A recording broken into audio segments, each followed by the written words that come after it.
ஏய், விஷ்ணு பிரம்மா நந்தி நவநாத்து முனியப்பன். இல்லை, முனியப்பன் பேசுகிறேன்டா. கோட்டையில் 4 பக்கமும் நான் பாதத்தை வச்சு நிற்கேன், சுற்றிக்கிட்டே வருவேன். நீ ஓடியார தீ வைடா, நம்ம இடத்த போட்டு வித்துறணும் சீக்கிரமா.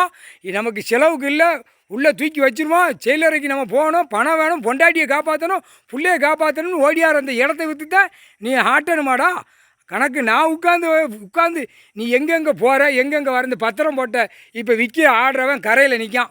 தீ வச்சிட்டியா, ஓடியா, வண்டியில் கூப்பிட்டு ஓடுவோம். ஓடியா, வச்சிட்டியா, ஓடியா ஓடியா, நம்ம சீக்கிரமாக புறக்கரை தள்ளுவோம், இப்போ ஆடுவோம்.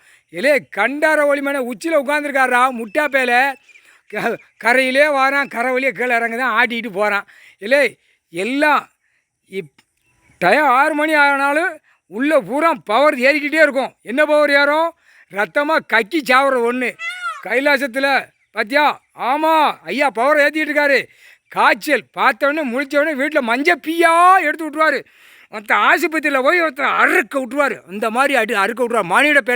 மானிட பேலை கண்டார ஒளிமை தாய் ஈஸ்வரி பரமேஸ்வரன் பார்வதி 2 பேரும் பூமியில் உட்காந்துருக்கான். தீ வச்சுட்டு ஓடுதான் லொக்கடின்னு. அட கண்டார ஒளிமை, நம்ம குடும்பம் நாசமாக போயிரும்டா. நாசமாக போவோம், புரியுதா? தப்பு செய்யாதவன் இப்போ ஒரு 10 பேர் உன்னை பார்த்து சொல்லுவான், அடிச்சிட்டான்டா. அதுவும் உச்சியில் உட்காந்து ஐயா பக்கத்தில் இருந்து அடிக்கான். கண்டிப்பாக 10 பேர் பார்த்து சொல்லுவான். அங்கே போய் கடவுள் இடத்துல சேட்டை பண்ணா இன்றைக்கி பார் திருவோடு எடுக்கான். அவன் புள்ள நாசமாக போகுது, அவன் நாசமாக போவான். பூரா தப்பிலித்தனமாக போகுது. தப்பு செய்ததுக்கு தண்டனை ஆண்டவன் கொடுத்துட்டார், கடவுள் கொடுத்துட்டாருன்னு.